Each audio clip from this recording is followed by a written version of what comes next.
자, 할렐루야. 자, 오늘 또 25절로 들어가서 내가 교회 일꾼 된 것은 하나님이 너희를 위하여 내게 주신 경륜을 따라 하나님의 말씀을 이루려 함이라 그랬는데, 자, 이 말씀을 세 가지로 나누어서 좀 생각해 보면, 자, 먼저는 바울 사도가 교회의 일꾼이 된 것. 둘째는 하나님께서 골로새 교회를 위해서 바울 사도에게 하나님의 경륜을 따라서 이루어지게 한 것. 셋째는 하나님의 말씀을 이루게 함이라 하는 것이 무엇인가, 이 면을 깨달아야겠습니다. 첫째 들어가서 바울 사도가 교회 일꾼이 되었다고 하는 이 면을 생각해 봐야 합니다. 자, 교회란 뭐가 교회냐? 그러니까 구원받은 성도 무리의 모임이 교회입니다. 그러니까 성도가 교회다 그 말이에요. 그러면 이 모여서 예배를 드리는 장소, 건물은 교회가 아니에요. 이건 예배당이고 교회당이다 그러는 거지, 교회는 성도라 그 말이에요. 자, 그래서 주님, 이 교회라고 하는 교회는 주님이 세우셨는데 눈에 보이는 유형교회가 있고 눈에 보이지 아니하는 무형교회가 있는 거예요, 교회는. 그러면 자, 일반 이 교회에서들은 그 말이에요. 유형교회하고 무형교회를 어떻게 보느냐? 그러니까 일반 기독교에서는 무형교회를 예배당 건물로 보고요. 건물, 예, 활동하는 거 이런 걸 보고, 무형교회라고 하는 것은 구원받은 성도라고 이렇게 보는 거예요. 그러나 성경은 건물 활동은 그건 껍데기고, 그건 하나 예배당이고, 유형교회는 믿는 성도가 유형교회예요. 그러니까 믿는 구원받은 성도들이 눈에 보이는 유형교회다 그 말이에요. 그럼 무형교회는 어디 있냐? 그러니까 그 성도 속에 그 말. 그 성도 속에. 예를 들어서 하나님의 성전은 하나님의 설계로 지어졌죠. 그럼 그 성전을, 눈에 보이는 성전을 들고 와서 사람에게 들어오니까 사람 마음 심령 성전이라 그러죠. 그러니까 무형교회란 말은 심령 성전을 말하는 거예요. 그러니까 눈에 보이는 성도들 모임, 그건 유형교회고, 무형교회는 성도 속 중심, 그걸 무형교회라고 하는 거예요. 그러면 그 성도 속에, 그 속에 들어있는 설계는 주님의 설계로 되어 있단 말이에요. 그래서 기본권이라고 하는 기본권을 바탕에 놔두고 일꾼 올라가도록 설계가 되어 있다 그 말이에요. 자, 그래서 자, 무형교회, 유형교회 할 때, 자, 성경에서 유형교회라는 말은 구원받은 성도들의 모임이고, 무형교회란 기본권을 바탕해서 일꾼 올라가고 있는 이 구원운동 하는 것을 무형교회라고 하는 겁니다. 자, 그래서 이 눈에 보이는 유형교회 안을 들여다보면은 진리 말씀이 있고 성령님의 역사가 있고, 그리고 진리를 가르치는 종들이 있고, 가르침이 있고, 그리고 그 말씀 받아서 생명운동하는 교인 성도들이 있고, 그래서 교회는 구원운동하는 곳이고 생명운동하는 곳이 교회입니다. 교회를 알아야 돼요. 그래서 죄와 허물로 죽었던 영을 예수 그리스도 십자가 구속으로 1차적으로 구원하셨다. 그래서 살려내신 것을 기본구이라고 하고, 구원받은 하나님의 자녀들이, 이제 살아난 자들이 성장을 해야지요.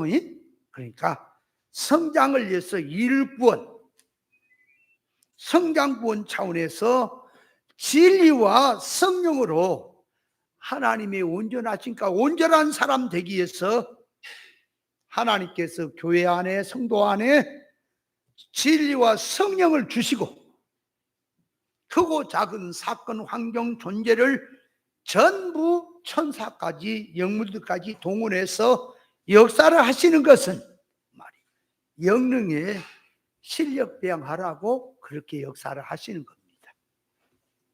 교회는 그래서 주님의 신부로서 신앙 경조를 잘 지키고 모든 면에서 구비하여 천국을 누리고 다스리기에 조금도 부족함이 없는 실력자, 영광자 되게 하려고 하는 그 일을 하게 하는 것이 교회다, 그 말이, 교회란 말이. 주님께서 세우신 교회 안에는 그 교회 안에서 하는 일이란 장사하는 일이 아닙니다. 농사 짓는 일도 아니에요. 정치하는 것도 아니에요. 돈 버는 일 하는 것이 아니라 천국 일, 구원의 일, 생명의 일, 하나님의 일을 하는 것이 교회입니다. 교회를 알아야 돼요. 그러면 자, 하나님께서 어떤 사람을 당신의 사도나 종이나 선지자로 삼으시고 당신의 일을 맡기시고 일을 하시느냐? 그러니까 자, 디모데전서 1장 12절에 보니 바울 사도가 나를 능하게 하신 그리스도 예수 주께 내가 감사함은 나를 충성되이 여기사 내게 직분을 맡기심이니 그랬어요. 그러니까 하나님께서는 어떤 사람에게 직분을 맡기냐? 그러니까 충성자에게. 충성자에게. 충성자란 말은 뭐냐? 그러니까 작은 일에 충성한 자에게 큰 일을 맡긴다 하듯이 다윗을 하나님께서 목자의 자리에서 이스라엘 왕으로 이렇게 세우신 것은 다윗이 아버지 양을 칠 때에 그 양을 충성을 했다 그 말이에요. 그래서 모든 이 하나님께 부르신 종들을 보면 자기가 맡은 일에 최선을 다하고 잘한 사람들이에요. 오늘날은 이 종들이 된다는 것이 공부하다가 예비교사 떨어지니까 신학교나 들어가고 사업하다가 이거 하다가 저기에다 지가 밀어내가고 어리석하고 사업을 못한 자가 사업이 안 되니까 주님이 불렀다고 하는, 무슨 하나님이 주님이 쓰레기 이런 거 모집하는 그런 하나님은 아닌 거예요. 비록 진리를 모르지만, 바울 사도 같은 사람은 진리를 모르지만 율법으로 신앙을 생활할 때 거기에 단연 충성자가 있다 그 말이에요. 이것을 바꿔서 역사를 하니까 진리의 충성자가 바울이 된다 그 말이에요. 다윗은 양을 치는데 아버지 양을 칠 때에 이렇게 말합니다. 곰이나 사자나 짐승이 그 양을 물고 갈 때에 쫓아가서 수염을 두고 엎치기로 보냈다라고 얘기합니다. 그러니까 자기 생명을 아끼지 아니하고 아버지 양을 지켰다라고 말해요. 사울 왕을 만날 때 고백하는 게 나오지요. 그러니까 아버지 양이란 말에는 자기 양이 아니에요. 아버지 양 그러면 아버지의 것은 유산이 큰 맏아들에게는 2배 들어가고 그 다음에 작은 이 자식들이 몇 명이든 간에 이렇게 뚝 둘로 나눠 갖고 50은 큰아들한테 가고 50이라고 하는 것을 가지고 나머지 자식들에게 나눠주는 게 그게 유산이에요. 그리고 아버지 유산의 양이 100마리라고 하면은 다윗이 자기에게 돌아오는 양은 그 말이에요. 큰 아들이 50마리 가져가고 자기 그 나머지 7 형제가 50마리 나누니까 자기는 10마리도 안 되죠, 차례가. 자기 양은 그밖에 안 돼요. 아버지 양이에요. 근데 아버지 양이란 말은 다시 말하면 다른 사람의 양이다 그 말이에요. 근데 자기 양처럼 최선을 다해서 한 마리 지키는데 생명을 다해서 지킨 사람이다 그 말이에요. 그런 사람을 하나님이 불러서 당신의 왕으로 삼아서 이스라엘을 다스리게 했다 그 말입니다. 그래서 충성하는 자에게 하나님이 일을 맡겼다. 바울 사도는 충성한 사람이에요. 무엇에 충성한 사람이에요? 하나님의 일을 몰라도 자기 맡은 바 일에 충성한 사람이었다 그 말이에요. 그 바울 사도를 이제는 딱 사상만 바꿔서 지식만 바꾸고 모든 신관만 바꾸니까 이제는 그렇게 충성하던 사람이 하나님의 일에 충성을 했다라고 말을 하는 거예요. 그러니까 신앙이라고 하는 것은 그 말, 모든 매사에 최선을 다하는 사람이 신앙생활도 바로 하는 거예요. 무슨 일을 하면 그냥 건성건성하고 하나마나 이거 내 것이냐 네 것이냐 이렇게 하는 사람은 하나님이 무슨 일을 맡겨도 항상 그래요. 충성하는 사람에게 하나님이 일을 맡기신다 하는 것을 깨달으시기 바랍니다. 그러면 자, 고린도전서 4장 1절에 보면 사람마다 마땅히 우리를 그리스도 일꾼이요 하나님의 비밀을 맡은 자들의 비밀을 맡은 자로 여길지어다. 그래서 그리고 이 맡은 자에게 구할 것은 충성이라 그랬거든. 그러니까 하나님께서 이제 일을 맡기셨지요. 맡기신 일에는 뭐 하느냐? 충성하라고 일을 맡겼다 그 말이에요. 그러면 충성한다 할 때는 무슨 일에 충성이라 그랬어요? 하나님의 일, 생명의 일, 구원의 일, 천국 일, 영생의 일에 충성을 해야지. 사망의 일, 세상 일, 썩은 일에 충성하는 것은 충성이 아닌 것입니다. 비진리에 충성하는 것도 사망일에 충성하는 것이요, 속화된 교회 안에서 기독교 종교운동 열심히 하는 것도 사망의 충성이고, 유기주, 세상 위주로 신앙생활 열심히 하는 것도 사망운동의 충성이지 생명운동의 충성은 아닙니다. 하나님께서 자, 평안과 이 환난의 일, 고난과 평안의 일, 모든 일을 교차시켜서 주시는 것은 하나님을 닮는 일에 충성하라고 주신 겁니다. 그래서 하나님이 제사를 드려라, 절기를 지켜라, 계명을 지켜라, 이거 하라 저거 하지 말라고 하는 것은 당신이 일을 못해서 일시키는 게 아니라 그 일을 통해서 하나님의 성품을 담게 하려고 하나님의 이 일을 시킨 것입니다. 그러므로 충성 봉사를 열심히 아무리 잘했다 할지라도 그걸 하면서 하나님의 성품을 인격적으로 담지 못했으면 그는 충성자가 아닙니다. 껍데기 일은 잘했을지 모르지만 사람이 속 성품적으로 하나님을 닮지 못했기 때문에 충성하는 게 아닙니다. 그러니까 우리 성도는 사업이 잘 되든 안 되든 가난 부여로 살든 안 살든 세상의 것은 전부 다 수단인 것이고, 진정한 세상에서 일을 하든 어떤 일을 하든 간에 상관이 없이 하나님을 닮아야 합니다.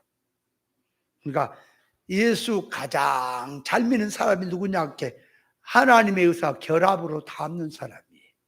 그게 잘하는 사람이에요. 말씀 깨닫는 것도 하나님의 의사적 뜻을 깨닫는 것이고, 일 잘하는 사람도 하나님의 의사 결합으로 충만한 사람이 충성자인 줄 깨달으시기 바랍니다. 그래서 모세는 하나님의 인도로 이스라엘 백성을 출애굽시켰어. 광야 교회 생활로 가나안 주인공이 되기 위해서 그 소정된 일에 충성을 한 사람입니다. 그와 같이 바울 사도 역시 교회 일꾼으로 생명일, 구원의 일, 하나님의 일을 하는 일꾼으로 세워서 충성되이 여겼어. 그래서 교회 일꾼으로 세우신 겁니다. 그래서 바울 사도는 교회 일꾼이라 하는 거예요. 아멘. 그걸 잘 깨달아야 돼요. 오늘날 하나님의 종인이 하나님의 일꾼이 한데 세상 운동하는 자들이 하나님의 일꾼이라는 순 그 도둑놈들인 거예요. 두 번째, 자 여기 들어가 보니까 너희를 위해 내게 주신 경륜을 따라서 되었다는 뜻이 뭐냐 그 말. 경륜이란 말이 무슨 말이냐?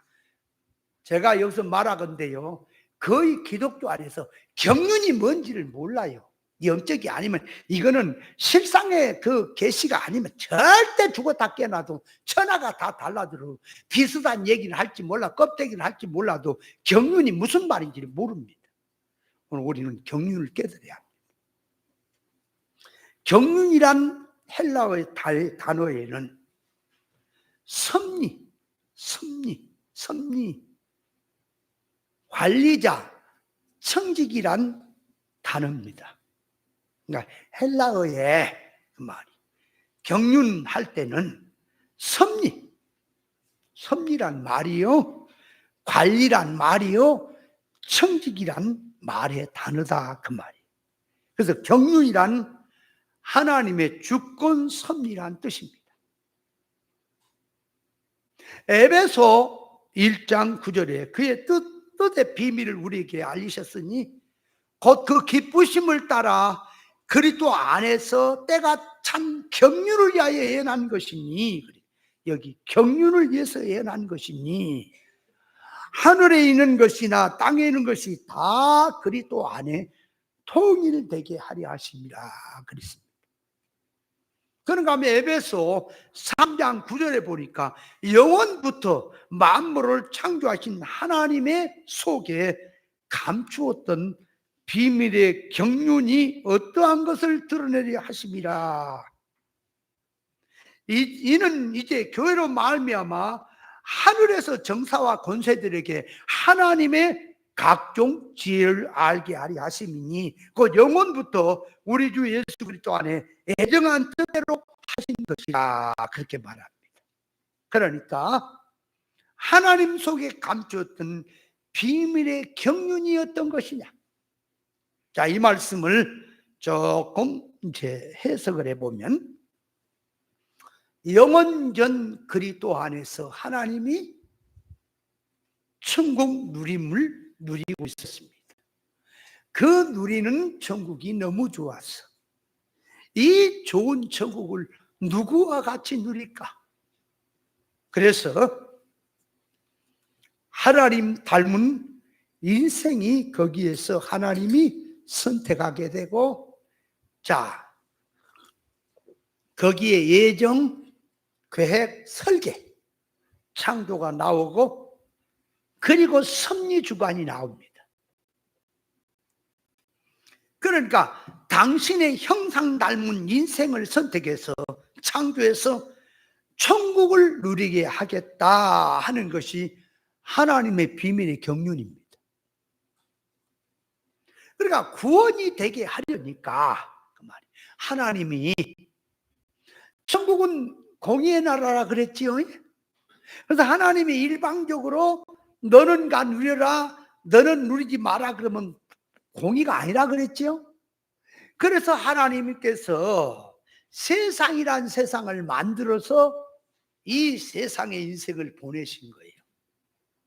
보내신 것은, 세상을 만들고 세상의 인생을 보내신 것은 천국이라는 하늘나라를 이 땅에 와서 고생을 통해서, 환난 시험을 통해서 이긴 자가 그 나라를 누리도록 하신 것은 고진감래라 그 말이에요. 그 고난 가운데서 그 천국의 누림의 효율의 맛을 100% 느끼게 하려니까 세상을 만들었고요. 하나님이 일방적으로 누려라 그러면 안 되잖아, 공의가. 그래서 세상을 만들어서 이 땅에서 모든 재료, 모든 것 뒤에서 다 밀어줄 테니까 네가 힘써라 그랬어. 천국 누림은, 영능의 실력은 신인유기적으로 되어지기 때문에 공의가 되는 겁니다. 그래서 공의 때문에 하나님이 일방적으로 그렇게 못하고 세상을 만들어서 세상에 인생을 보내서 천국을 준비하게 하는 것이다, 그 말이에요. 그래서 세상의 삶은, 자, 천국을 준비하려니까 존재를 다양하게 만들어야 돼요. 악한 자, 선한 자, 사기꾼, 뭐 착한 사람 다 만들어야 돼. 그래, 그걸 통해서 내가 깨닫게 하려고 하나님의 성품 이런 거다. 만물을 다양하게 만든 것도 만물을 통해서 하나님의 지혜와 지식을 깨닫게 하게 하려고. 사건도 다양하게 하신 것은 하나님의 그 의사적 뜻을 깨닫게 하기 위해서. 영물들 다양하게 또 만들었단 말이에요. 마귀도 만들고 천사도 만들고 신령한 것 다 만드신 것은 그 말이에요. 사람이 육체만 가지고 사는 게 아니라 영의 주격이라는 영의 것을 실력을 닦게 하려니까 영물들이 있다, 그 말이에요. 그래서 다양하게 만드신 것은 그 말이에요. 영능의 실력 배양을 갖추게 하려고 만들었다, 그 말이에요. 그래서 가난도 부여도 실패도 성공도 평안도 환난도 전부 하나님이 만들어 놓고, 자, 바람도 만들고, 그래, 바람 창고에 바람이 있는 거예요. 불도 만들어서 불 창고에 불이 있고, 전쟁도 질병도 천부를 준비해서 당신의 자녀들이 영적 면에서 성장하는데 만물을 다양하게 지어놓고 적시적소에 그만 이용하려함으로 인사로 창조 목적들의 구원 이루는데 적합하도록 하나님이 밀었다 땡겼다 역사를 하시는 것이, 이걸 하나님의 주권 섭리라, 이걸 경륜이라고 하는 거예요. 이해돼요? 경륜이란 말이 뭔지는 몰라도 아이가 경륜이란 말은 소리는 들어요. 하나님이 영원부터 모든 것을 계획하시고 세상을, 자, 이럴 때는 이렇게 하겠다, 저럴 때는 저렇게 하겠다. 성도 구원을 위해서 잘 되게 하려고. 그러니까 쉽게 말하면 인류가 어리단 말이에요, 영적으로. 그러니까 하나님께서는 그 어릴 때는 어린 수준에 맞춰서 역사를 하셔. 그러니까 신앙이라고 하는 것이요, 자, 알고 죄를 지는 것이 더 큰 겁니까? 죄가 모르고 죄를 진 게 더 큰 겁니까? 어? 일반으로 이제 딱, 그러니까 알고 행하는 것이 죄를 진 게 더 크다 하는 의미를 쓸 때가 있고, 모르고 지은 죄가 더 크다 하는 말을 쓸 때가 있어요. 모르고 지은 죄가 더 크다는 말은 깨닫지 못할 때를 얘기하는 거예요. 깨닫지 못하면 그게 죄가 죄인지도 모르니까 죄가 더 큰 거예요. 지식이 잘못된 자체가 그게 죄란 말이에요. 그런 의미에서는 모르고 죄를 진 게 죄가 더 크다 그 말이에요. 알고 행하면은 회개하려고 할 거 아니에요. 그거 내가 실수해서 그렇구나, 내가 약해서 그렇구나 그러잖아.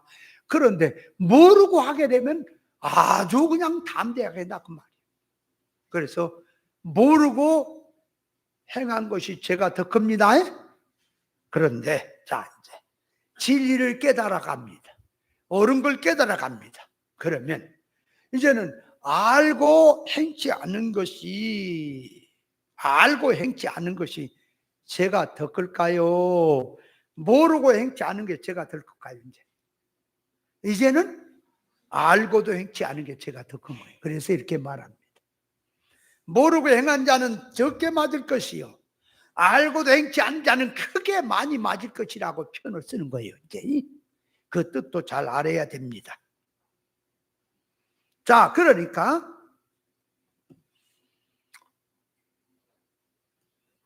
예를 들어서 바울 사도를 하나님이 인도에 가실 때, 그 이제 바울 사도에 대한 계획이 있다 그 말이에요. 하나님이. 그게 경륜이에요. 하나님 마음속에 바울을 어떻게 내가 인도에 가겠다 하는 게 경륜이라니까. 그게 섭리고. 이해돼요? 그래서 바울이 율법 종교에 있을 때, 그죠? 최선을 다하고 있을 때는 기다리는 겁니다. 거기에서. 그러다가 이제 나중에 살기가 등등해서 예수 믿는 사람을 다 잡아 죽이려고 다메섹 도상 가다가 이제 하늘로부터 빛을 주님이 나타나서 빛으로 나타나서 바울 사도에 나타나죠. 그래서 바울의 그 속에 심령 속에 역사를 하는 거예요. 그래서 거기서 꼬꾸라지게 만들고 아라비아 사막에 3년 동안 가서 하나님과 만나고 실상세계를 깨닫고 돌아와서 사도의 일을 하게 하는 그 역사가 낳기 전부터 못해서 조성하시고 나와서 이렇게 환경을 역사하시고 이렇게 하시다가 어느 정도 돌아올 때에 하나님이 이렇게 역사하신다 하는 것이 하나님이 바울에 대한 주권 섭리로서 그게 경륜이라고 하는 거예요. 저도 가만히 생각해보면 내가 나된 것이 하나님의 은혜로다 하는 걸 깨닫게 돼요. 제가 만약에 어려서 좋은 환경에 태어나서 공부를 제대로 했다면 난 목사 안 됐을 거예요. 됐을까? 안 됐을 거라니까. 나름대로 좋은 머리 가지고 그냥 함부로 살겠어요? 뭐 한 자리 하겠지. 저 어려서 그랬다니까. 공부를 하는데 3학년 때까지는 어문을 못 읽었다니까. 우리 형제 중에 그런 자가 없어. 근데 저는 희한한 성질을 가진 게 뭐냐니까. 나한테는 이거 이랬다 저랬다 주입식으로 하지 말고 원리를 깨우쳐 준다 그만. 나한테는 어려서부터. 왜 해야 되느냐? 공부를 왜 해야 되느냐? 나한테는 딱 지게를 하나 맞춰갖고 지지게 고생을 시키는 거예요. 너 공부를 하면은 앞으로 출세해서 편안하게 살고 공부 안 하고 놀면 이런 고생하고 머리가 나쁜 몸이 고생한다. 손발이 고생한다. 그렇게 알려줘야 돼. 나는 공부해라 해라 하지 말고 원리를 알려줘야 한다. 그리고 공부를 할 때 수학 문제고 국어고 뭐고 간에 이치를 먼저 알려줘야 한다니까. 이치. 왜 그 얘기를 써야 되는지. 저는 항상 공부를 하면서도 선생님이 가르치잖아. 아버지, 어머니 그러잖아. 어렸을 때도. 왜 그 소리를 써야 되냐. 왜 아버지 할 때 아자를 써야 되냐. 그렇게 써야 되냐. 왜 77은 49가 돼야 되냐. 48 되면 안 되냐 이거지. 어떻게 보면 제가 아주 세상 말로 세상 좀 골치 아픈 또라이끼라 그러지. 또라이끼가 있는 거예요. 아니 그거 약속의 단어니까 약속이니까 그대로 하면 되지. 뭘 그게 자꾸 너 그 모양이냐 그래. 아니 나한테는 이해가 안 간다니까. 그래서 나는요 남의 밑에서 일을 했잖아요. 월급을 안 준 것도 이해가 안 가고요. 남의 돈을 빌려 쓰고 돈이 없으면 몰라. 그러면 없으면 말로 해야지. 돈이 있는데도 안 주려고 하는 것도 이해가 안 가고요. 참, 난 이해 안 가는 게 많아. 아니, 남의 것을 빌려 쓰면 어떤 일 있으면 먼저 그것부터 갚아야지. 안 갚으려고 하는 사람도 있어요, 세상에. 있다니까요. 이해가 안 가요. 일을 했잖아요. 돈을 안 줘. 이해가 안 가. 그래서 제가 신학 가기 전에 그 거중이라는 데 일했다고 했잖아요. 그걸 갖다 이제 오야지라고 그러네. 아니, 일을 했는데 겨울에 된데도 그 돈을 안 주는 거야. 많지도 않아. 안 줘. 근데 그 사람 오야지라는 사람은 좋은 집에 있고 말이야. 돈 갖다 지가 쓰고 말이야. 안 줘. 다른 사람도 안 줘. 내가 그래서 어떻게 했다 그래서 돈을 어떻게 받다고? 저녁 되면은 교회 기도하러 갈 때 대문을 사장비 차번져. 뭐라 그래? 형님 돈 줘요. 악을 써. 동네 사람 다 들으라고.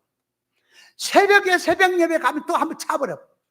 저기 대문을 반 차니까 사람 다 깰 거 아니야. 형님 돈 줘요. 그러고 또 가. 3일 만에 나를 불렀고 돈 줘보더라고. 이 새끼 때문에 내가 창피해서 못 살겠다. 그래 내가 그걸 유도한 거다. 왜 돈을 왜 저기에 안 주냐? 다른 사람들은 안 줘. 그래. 나만 주는 거야. 다른 사람들 왜 우리는 안 줘? 이렇게. 지금 돈이 없어. 나중에 줄게. 그래. 나만 줘. 요 새끼를 꼴통 분자라. 안 주고 못 베길 것 같아. 아니 대문을 매일 차대니 내가 왜 차냐 할 수도 없고 친구할 수도 없고 내가 돈을 안 줘서 차니까 할 얘기도 없잖아. 그러니까 돈. 여러분 돈 못 받은 거 있으면 나한테 얘기해. 내가 받게 해줄게. 근데요. 나는 내 돈을 못 받은 게 한두 번이 아니야 또.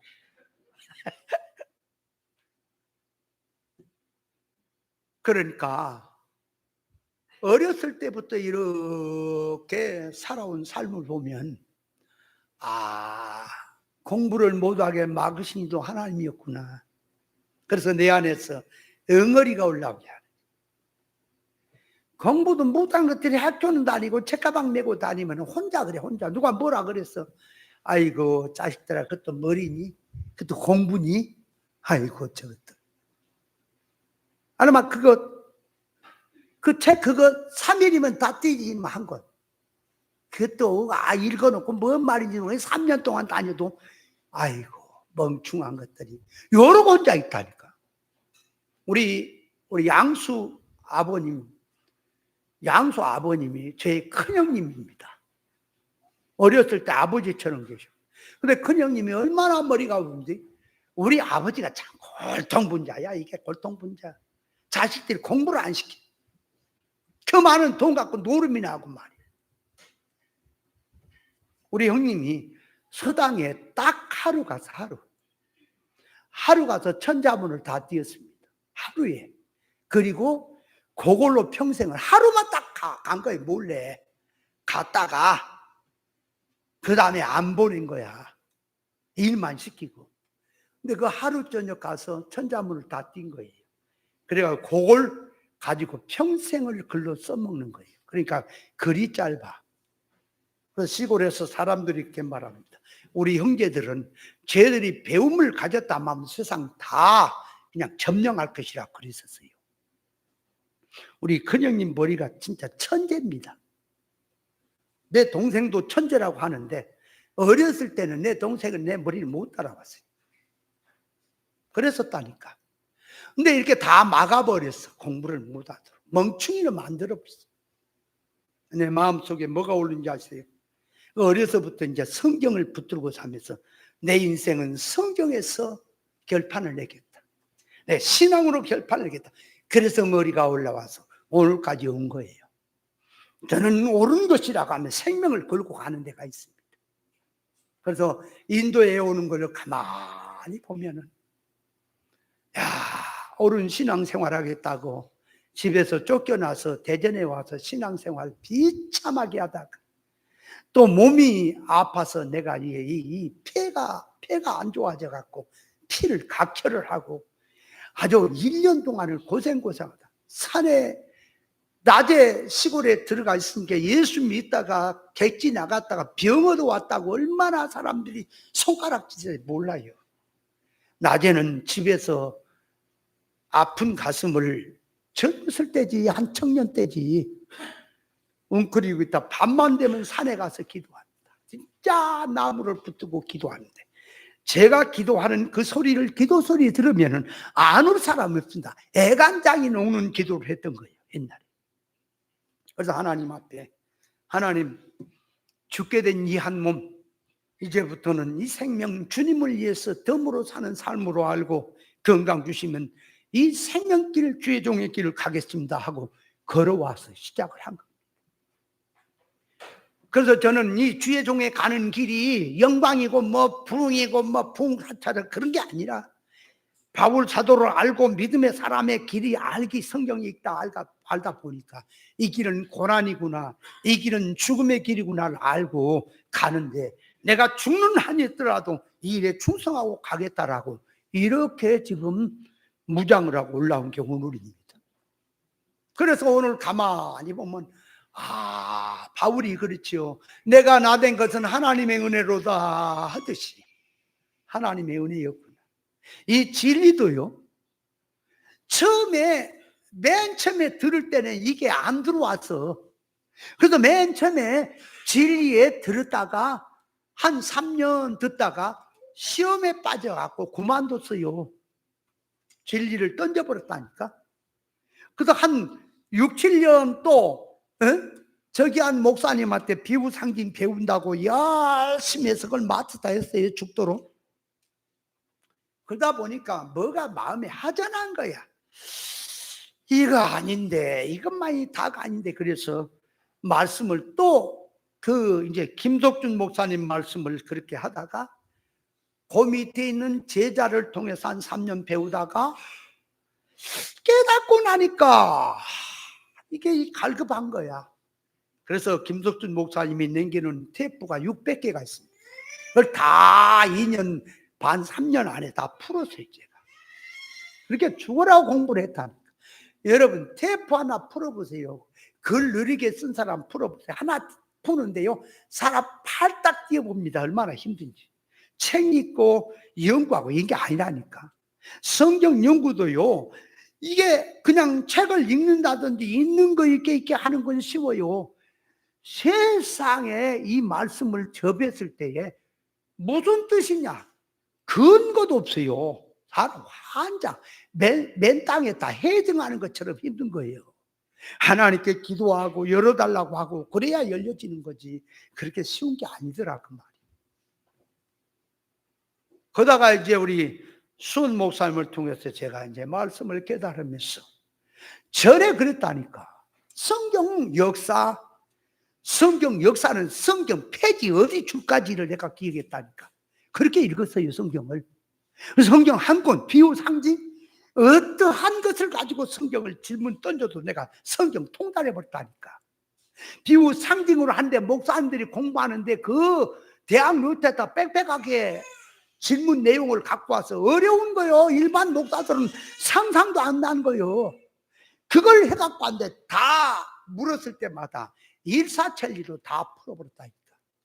그래서 대전에 이제 우리 목사님하고 나하고 격주로 가서 공부를 가르치는데, 목사님 시간에 와서 자꾸 목사님들이 질문을 하는 거예요. 그 목사님 그때 당시는요, 성경 질문하면요 동문서답했다니까. 이렇게 물어보는 취지를 잘 몰라요. 그래갖고 당신식으로 대답을 했다니까. 그래가 그랬어. 나한테 물어라. 나한테 신학을 묻든 비유를 묻든 성경 나한테 물어라. 나한테 물었을 때 내가 일사천리 1, 2, 3, 4 다 뽑아서 대줬잖아요. 근데 이제 우리 목사님을 스승님으로 모셨다니까 이 목사들이 자꾸 목사님한테 묻지. 내가 참 건방지고 교만했던 거지요. 내가 성경을 잘한 것처럼. 그러다가 목사님 말씀을 통해서 내가 성경을 깨달은 것이 전부 타락한 인간 사고방식에서 영적으로 한다고 했구나. 하나님의 의사적 뜻을 모르고 했구나. 그걸 깨닫고 전부 내려놓고 고친 거예요. 그리고 이제 전부 사상을 고치고 방향을 고치고 지식을 고치고 나니까 이제는 성경이 하나님의 의사에 맞는 진리 본질 사상으로 성경이 다 통달돼 보이는 겁니다.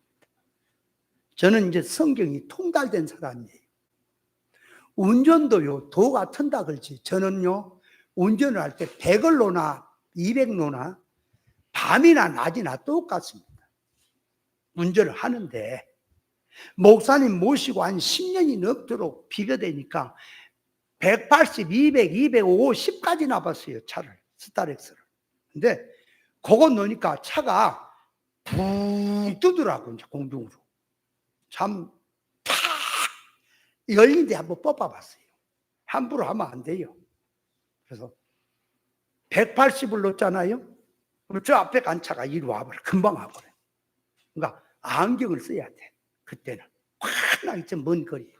그래서 180을 제가 놓고 가잖아요. 그러면 눈을 7개 작동한다 그랬죠? 불법이에요. 여러분은 그렇게 몰고 다니면 안 돼요. 내가 옛날에 그랬다고 말해. 지금은 안 그래요. 지금은 아무리 많이 나봐야 160 나. 근데 보통 120, 140까지 놓고 다녀요. 근데 내가 저 카니발을 사는 게 아니라 스타리아를 11인승 사갖고 110에 묶여있는 놈을 사야 될 거 그랬구나 하는 생각이 들어. 그렇게 빨리 달릴 이유도 없어요. 사실은 천천히 다니면 될 거 아니야. 그래서 차를 이제부터 바꿀 수도 없고 좀 타다가 누구 좁은지고 11인승 스타리아나 사야 될 것 같아. 그때 이제 목사님 그러면 누구 주려면 그 차 놔줘요 그러지 말아요.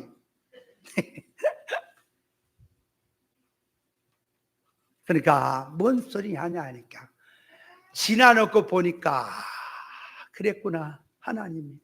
그래서 에레미야도 그렇고 바울도 그렇고 믿음의 사람들이 나를 부르신 것은 모태에서 조성하기 전에 영원 전 그때부터 선택해 부르셨구나 하고 고백을 하는 거예요.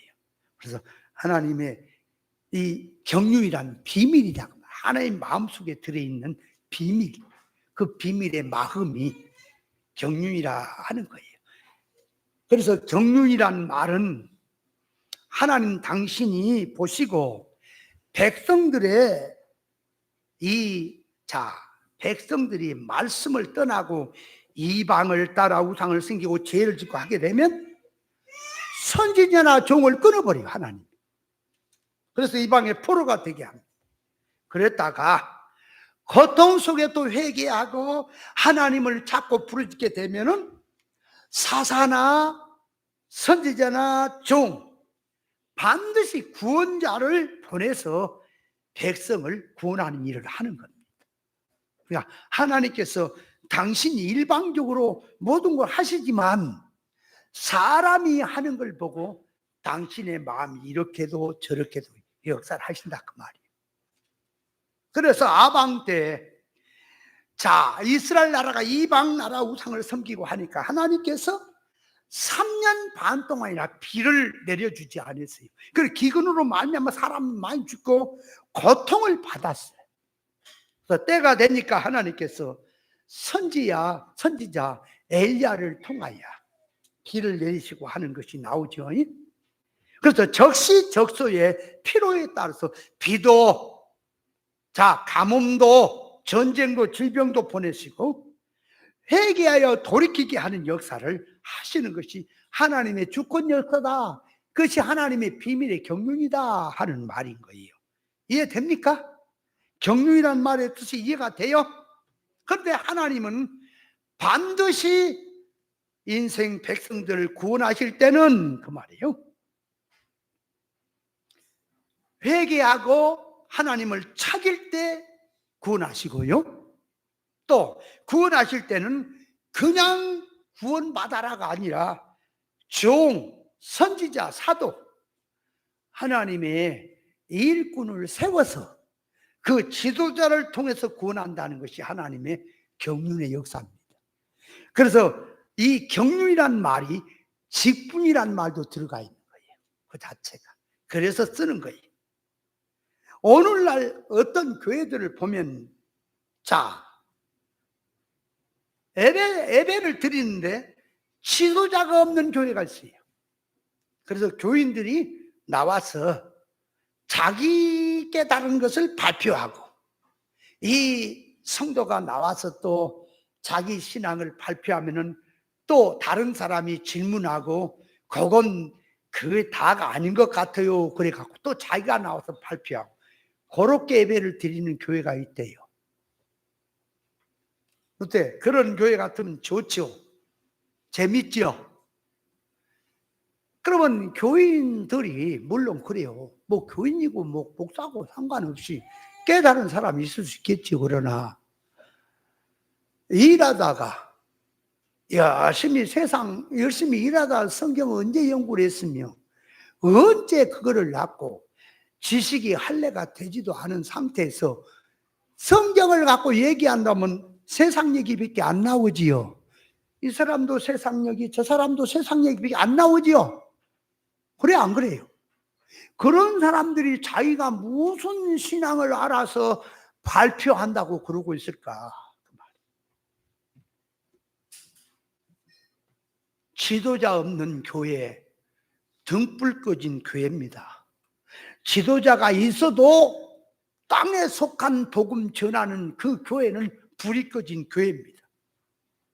그래서 계시는 요한계시록에 계시가 내려오는데 하나님께 있던 계시가 예수 그리스도에게, 예수 그리스도를 통해서 천사에게, 천사를 통해 사도 요한에게, 사도 요한을 통해서 교회 사자들에게, 교회 사자를 통해서 교인들에게 전달되는 게 계시가 그렇게 내려온 겁니다. 근데 위에서 지금 종이 없고 선자가 없고 사사가 없고 하나님이 세운 구원자가 없는데 뭘 지들끼리 뭐 어디로 간다는 거예요? 안 되는 거예요. 그래서 하나님은 반드시 구원을 하시되 선자를 통해서, 구원자를 통해서, 그 말 사사나 종들을 통해서 당신이 구원한 일을 하시고 있다는 게 성경 역사입니다. 자, 그런데 이걸 또 한 가지 알아야 돼. 경륜이란 말, 성경에서 말하는 경륜이란 말과 불교에서 윤회란 말은 다른 뜻입니다. 불교에서 윤회란 말은 뭐냐 그러니까, 자, 사람이 이 땅에 왔어요. 죄를 지어요. 개 같은 짓을 해요. 그러면 이 땅에 왔다가 다시 죽어서 뭘로 태어나냐? 개 같은 짓을 해. 개로 태어났다는 거예요. 그래서 개가 여름에 이 혀를 내고 했다니까, 야, 저게 우리 조상이 와서 있다라고 생각을 해. 풀 하나, 나무 하나, 어떤 모든 벌레 하나도 다 사람이 그렇게 현현돼서 왔다는 거지. 전생에 죄를 지어서 그렇게 왔다는 거야. 그래서 벌레를 통해서, 이 짐승을 통해서 고통을 받고 하면 죄닦음을 해가지고 다음 시대에는 이제 사람으로 태어나고 선한 사람 태어나고 한다는 거예요. 그래서 불교의 이 사상은 그 말이에요. 계속해서 이 불교계는 여러 가지 개가 있어요. 뭐 인도계, 쌍치계 뭐 있어요. 뭐 다 있다고. 그래서 그 인도계라고 하는 것을 통해서 이렇게 왔다가 전생에 죄를 지면 이렇게 왔다가 이렇게 죄 닦음하라면 또 이렇게 갔다가 이렇게 하다가 계속해서 윤회가 된다는 거야. 그래서 낙원에 이른다는 거야. 그러면 석가는 그러면 낙원에 가느냐? 석가도 아직 못 갔대요. 아직까지 죄 닦음을 다 못해서 낙원에 못 들어갔다는 거야. 그런 사상이 불교 사상입니다. 그 윤회라는 거예요, 그게. 그러니까 계속해서 해탈을 통해서 낙원에 이른다고 하는 말이 그게 윤회라는 말입니다. 그런데 이걸 알아야 돼. 성경에서는 그런 말이 아니에요. 예를 들면 오리라고 하는 엘리야가 세례요한을 왔죠. 그런데 성경을 해석한다고 하는 사람들도 옛날에 이런 게 있죠. 씨알인지 겨자씨인지 그걸 내는 그런 파가 있었어. 그게 누구였냐? 유영모라고 하는 사람이 이제 성경을 해석하고 날 때 옛날에 유명했다고 하는 함석헌 선생 알죠? 혹시 알아요? 그 사람도 그 사상의 그 유영모 그 씨의 제자거든. 그 사람들이 어떤 사상을 갖고 있냐? 불교의 윤회식 성경을 보고 있는 거예요. 그들이. 그럼 뭔 얘기냐? 불교의 사상은 뭐냐? 그러니까 자, 우리가 개체 개별이지요. 부부가 있어도 남편은 남편의 영이 있고 아내는 아내의 영이 있죠. 천국 가면은 예수님이 따로 있고 나 따로 있고 뭐 또 집사님들 따로 있고 따로 있는 거지요. 근데 그 성질 자체는 하나라. 속성이 하나라. 그러나 누가 그 성질을 많이 입었느냐에 따라서 차이는 있지만은 개체 개별이죠. 기독교는. 근데 이들은 성경을 하고 함석헌 이 사람도 성경 굉장히 박식하다 그러거든. 그런 사람들이 말하는 거지. 불교의 사상을 가지고는 어떻게 부활을 생각하느냐 하니까, 이게 개체를 있을 때는 고통인데요, 전체가 되면 낙원이 된다는 거야. 그러니까 호수에 물이 있지.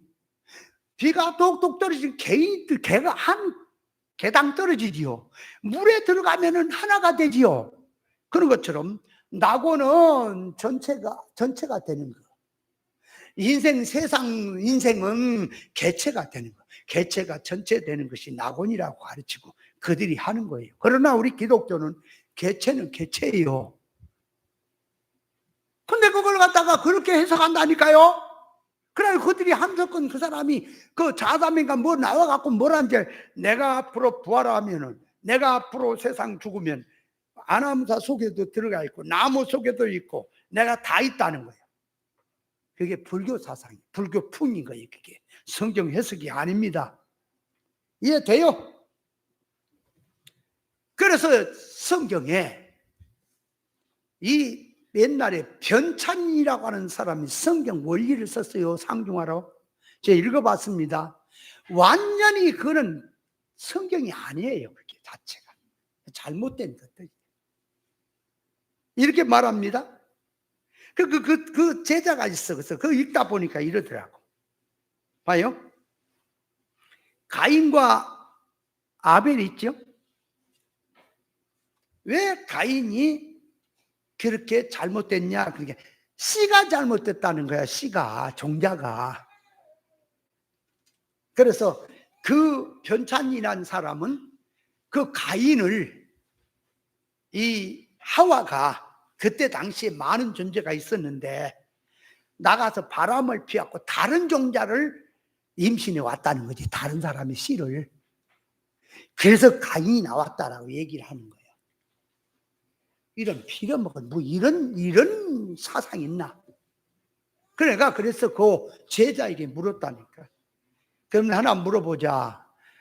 그러면 그거는 다른 씨를 받았다고 하면은 그 근거도 없는 얘기를 가서 그렇게 얘기하면 안 되지만, 그러면 야곱하고 에서는 다른 씨를 받은 거요? 한 쌍둥이요? 에? 아, 쌍둥이 맞아요? 근데 왜 다르니? 내가 물었다니까. 그 제자라는 사람한테. 그 대답해봐라. 아니, 가인이 하와가 딴 사람하고 그 바람 피워서 자식을 낳았는데 그게 아벨은 아담을 통해 낳고 가인은 다른 사람의 씨를 갖고 왔기 때문에 그런 짓이 나왔다고 그런다면 하나 물어보자. 이삭이 쌍둥이를 낳았어. 리브가를 통해서. 그죠? 그러면 에서하고 야곱 낳았습니까? 그러면 에서는 가인하고 똑같은 성질이에요? 그죠? 쌍둥이인데 그러면 그건 딴치를 어디서 받아왔니? 아, 그것 좀 대답해봐라. 대답 못 하더라. 예, 그래 놓고 양반아, 이게 무슨 제자고 무슨 성경 해석이라고 그따구 소리 하는 거지. 근데 그 변찬님 그 사람이 이제 해석을 하는 게 뭐냐? 그러니까 이삭은 예수 그리스도 예표가 돼갖고 이삭이 예수님이 왔다는 거예요. 이삭의 영이 예수님이 왔다는 거예요. 그 입다의 딸 있잖아. 입다의 딸이 죽어서 다시 환생해 왔는데 마리아를 왔다는 거예요. 뭐 이런 식으로 미쳐도 보통 미친 게 아니다. 그렇다니까요. 그 세계가. 근데 그 밑에 사람이 굉장해요. 내가 그래서 그걸 뒤집어 엎어버린 거야. 빨리 되는 얘기를 해쳐먹어야지. 그러면 성경에 짠지. 잘 알아야 돼요. 윤회라고 하는 것이 뭔지, 뭐가 잘못되는 거지. 경륜이란 말은 의미가 다른 거라니까. 근데 경륜을 이해를 못하니까 이걸 갖다 윤회로 갖다 기독교인들이 잘못하면 갖다 뒤집어 엎어본다니까. 잘 알아야 돼요. 자, 그래서 말라기 4장 5절에 보면 여호와께서 크고 들어온 날이 이르기 전에 내가 선지 엘리야를 너에게 보내리니, 자, 그가 아비의 마음을 자녀에게 돌이키게 하고 자녀의 마음을 그의 아비에게로 돌이키게 하리라. 돌이키지 아니하면 돌이켜 내가 와서 저주로 그 땅을 칠까 하노라. 그렇게 말씀했는데, 자, 엘리야를 보낸다 그랬어요. 그래서 마태복음 11장 14절에 만일 너희가 줄겨 받을진대 오리란 엘리야가 이 사람이라. 세례 요한을 가리켜서 예수님이 오리란 엘리야가 왔다라고 얘기합니다. 마태복음 17장 10절에 보니까 제자들이 묻자와 가로되 그럼 어찌하여 서기관들이 엘리야가 먼저 와야 하리라 하나이까? 예수께서 대답하여 가라사대 엘리야가 과연 먼저 와서 모든 일을 회복하리라. 너에게 말하노니 엘리야가 이미 왔으되 사람들이 알지 못하고 임으로 대우하였도다. 인자도 이와 같이 그들에게 고난을 받으리라 하시니, 그제야 제자들이 예수님이 하신 말씀이 세례 요한 줄 깨달으니라 그랬거든. 그러니까 오리란 엘리야가 세례 요한입니다. 아멘. 아멘. 성경의 뜻을 알아야 돼. 그러면 엘리야의 영이 한 사람이 영이야. 엘리야의 영이 갔다가 그 영이 세례 요한의 몸을 입고 온 겁니까? 세례 요한의 영은 다르고, 영은 영이고 몸은 몸이고, 엘리야는 엘리야대로 영과 몸이 있고 그런 겁니까? 개체 개별이죠? 뭘 그 엘리야가 왔냐 그 말이에요. 뭐 영으로 쓸데없는 소리 하고. 그런 풍들이 많다니까요. 그 잘못 오해를 하니까 그래요. 그러면 성경에서 엘리야로 보낸다라고 하는 말은 뭐냐께 개체 개별이에요. 엘리야는 엘리야고 세례 요한은 세례 요한이에요. 아멘. 나는 나고 너는 너라고 뭘 부부가 뭐 하나야? 부부의 영이 하나냐고? 하나라 그러니까 하나야? 남편은 남편이고 아내는 아내지 영이. 그럼 아내가 예수 안 믿고 지옥 가면 남편도 뭐 같이 따라가니? 말도 안 되는 소리 하고 있어. 우리한테는 그런 거 얘기 옛날에 성경 배우러 다니냐 그런 거 많이 만났고 아주 그냥 말도 안 되는 소리 짜증날 때도 많았다니까. 여러분은 집에 앉아서 있으니까 그런 얘기를 누가 했는지 만지 그것도 모르지. 자, 그러니까 오리란 엘리야로 온다는 말은 세례 요한은 세례 요한의 영이고 세례 요한의 몸입니다. 엘리야는 엘리야 몸이고 엘리야 영이에요. 개체 개별이. 그런데 엘리야로 보낸다라고 하는 말은 누가복음 1장 17절 한번 읽어볼까요?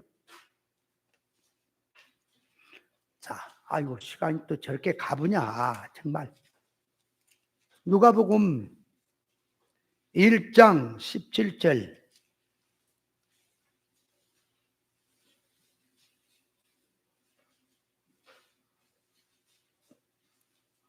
저가 또 엘리야의 심령과 능력으로 주 앞에 앞서가서, 그러니까 뭘로 왔어요?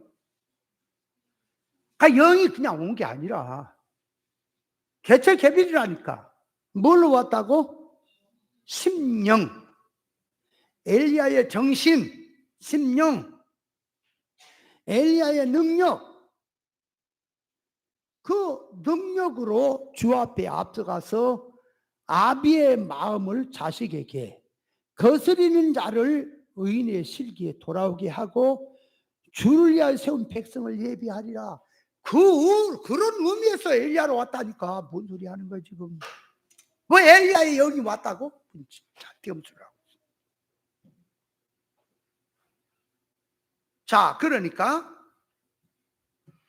세례 요한이 엘리야로 왔다는 뜻은 엘리야의 영으로 온 게 아니라, 세례 요한으로 엘리야의 영이 환생되어 온 게 아니라 뭘로 왔다고? 정신과 새 엘리야가 하는 그 사명, 그 일을 갖고 왔다 그 말. 그래서 그 일을 하니까 엘리야의 일이다 그 말. 엘리야 똑같은 일을 한다 그 말이요. 그런 의미의 엘리야로 왔다는 말을 얘기하는 거예요. 이해됩니까? 그런데 그 영이 왔어요? 이게 참 요한계시록에 보면은 11장에 보면 두 증인이 나왔죠. 두 증인의 입에서는 불이 나와 원수를 소멸하고 하늘을 다 비오지 않게 하고 물을 변해 피 되게 하고 하는 역사가 일어나고 땅을 막 치지요. 그러니까 거기 보면 모세가 하는 일, 물로 피 되게 했죠. 엘리야는 하늘 다 비오지 않게 하고 입에서 불이 나와서 뭐 50부장 50명을 태우고 그랬죠. 그러니까 두 증인의 일을 보니까 엘리야가 하는 일, 모세가 하는 일을 하고 있지요. 그래서 그 누구야? 유명했다는 그 조영기인지 뭐 팔용기인지 그 사람은 성경 계시록에다가 엘리야하고 모세가 이 세상에 두 증인이 온대요. 미쳐도 보통 미친 게 아니야. 엘리야하고 모세가 온대요. 두 증인으로 한장, 된장, 고추장. 엘리야가 몽을 입고 와서 마지막 때 두 증인을 하는 거예요. 지금 땅에서. 얼마나 엉뚱합니까? 그러니까 엘리야의 그 심정으로 엘리야가 하는 그 일, 두 증인이 모세가 하는 그 일을 한다는 거지. 우리 엘리야가 살아갖고 와서 말도 안 되죠. 이해돼요? 그러니 제가 그런 걸 보면 옛날에 욕을 내가 안 했다니까. 왜? 비유 상징으로 말할 때 욕 안 했어요. 왜냐하면 같은 레벨로 들어가니까 같이 생각을 하니까 좋게 보니까 욕이 안 나와. 진리 본질을 갖고 보니까 완전히 악한 자들 욕이 나오지. 내 욕하는 심정을 좀 이해를 하겠어요? 그렇다고 여러분도 욕하지 마세요. 나도 욕 안 하려고 그래. 그런데 하도 너무하니까 그냥 너무합니다고 욕이 나온다니까. 자, 그래서 경륜이란 말하고 윤회란 말은 전혀 다릅니다. 성경은 경륜이에요. 윤회가 아니에요. 이 사람을 보내서 이 일을 했다가 나중에 다른 사람을 보내서도 그 사명, 그 정신 갖고 그 일을 하게 하시게 하는 하나님의 역사가 그게 경륜이라는 소리예요. 이해됩니까? 이 경륜이란 말은 하나님의 주권 역사라는 말인데 갈라디아서 4장 1절로 보면 유업을 열자가 주인이지만 어렸을 때는 종과 다름이 없었어. 아버지의 정한 때까지 후견인과 청지하게 있나니 이와 같이 우리도 어렸을 때는 이 세상 초등학문 아래에 있어 종을 하였더니 때가 참에 하나님이 그 아들을 세상에 보내사 여자에게 나게 하시고 율법 아래 나게 하신 것은 율법 아래는 우리를 속량하시고 우리로 아들의 명분을 얻게 하려 하심이라 그랬어요. 그러니까 하나님께서 제자를 보내시는 것도 진리로 무장을 시켜서 보내십니다. 그래서 진리를 사모하고 진리 정신을 가진 자를 중심으로 세상을 잡아 돌리시고 인도하심의 주권 역사가 이게 경륜의 역사다 하는 것을 깨달아야 됩니다. 하나님은 기본으로 회개하고 바로 살려는 자에게 그 다음에 것을 주시는 거예요. 그러니까 우리는 작은 사건에서 신앙 양심을 쓰고 예를 힘을 써야 그 다음으로 열어주고 올라가는 겁니다. 만약에 작은 것에서 넘어지지요, 맨날 쳇바퀴 도는 거예요. 그래서 믿음이 자라지 않는 거예요. 믿음이 자라라니까 작은 사건에서 신앙 양심을 써라 그 말이에요. 뭔 소리냐? 주일 성습도 온전히 하고 하나님의 것을 구별해서 11조 생활하고 감사 생활하고 구별된 생활하고 기본부터 바로 해야만이 진리를 깨닫게 하시고 진리 정수로 들어가게 하신다 그 말이에요. 그게 안 되니까 평생을 말씀을 듣기는 들어. 신앙이 싹이 나지 않아. 신앙이 자라지를 않아. 그러면 자기는 굉장히 똑똑한 것처럼 생각하지만 그것이 헛똑똑이고 바보라는 사실을 알아야 합니다. 그래서 영의 세계는 하나님이 열어줘야 돼. 열어줘야 아는 거라니까.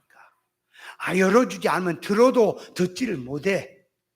그럼 여러분 같은 인생으로 왔다가 이 세상의 삶은 천국에 그대로 반영되는 건데 천국은 고사고 천년세계에 그대로 반영되는 건데 내 인생의 삶이 천년세계에 갔을 때, 천국에 갔을 때 이 땅에 어떻게 살아왔느냐는 반영이 될 때 만약에 실패자로 나타나면 어떨 것인가?